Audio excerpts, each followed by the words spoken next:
Siguro pwede naman na dito, hindi naman nasasama yung mga anak dito. Ayan, nabulabog na. Hindi pa kumakain itong mga to, 1 week na. Simula nung na-hatch, hindi pa ako nagpapakain. Saktuhan lang kasi yan, hindi pa dapat sila pakainin eh. Ayun, wala na kayang natira. Ang ganda ng kulay oh. Royal blue, solid.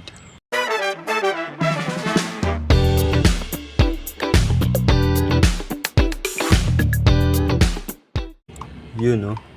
Magandang hapon oh. Ililipat na natin yung mga panibagong fry natin dito.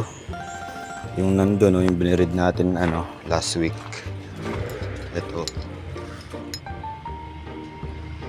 Ito. Silipin natin. Ngayon ko lang ulit sisilipin to. Ililipat na natin dun. Ayan, ang dami. Ang dami sobra. Sigurado gutom na tong mga to. I-acclimate muna natin. Tatanggalin ko na rin yung tatay. Tatanggalin ko na. Hindi ko na isasama paglipat. Pagod na yan. Tsaka gutom na yan eh.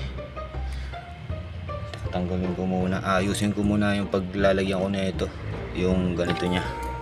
Wait lang. Yun, na-ready ko na guys. Ayan o. Kukunin na natin siya kaso wala akong pangkuha. Baka sumama yung mga fry. Eto. Ano lang to. Improvise. Tatanggalin muna natin yung daon na ito. Sana hindi sila maabala. Ayan o. Magkakagulo. Ang dami. Ayan o. Ang dami. Ayan o. Ang dami yan. Sobra. Baka mga nasa 500 pa yan. Hindi ko alam kung paano ko tatanggalin yung lalaki. Magaling yan eh. Yung lalaki na yan. Professional yan eh. Yan yung tatay ng mga to. Nasa kabilang tab ko. Yan o. Yan mga anak niya. Yan mga blue. Yan mga blue din yan. HMPK. Ayan. Ito yung tatay ng mga yun. Kukunin na natin. Ililipat na natin. Kaso baka sumama yung mga prey dito. Ayan o. Nai-stress na yan. Ang dami. Sobra. Hindi ko alam kung paano kukunin yan.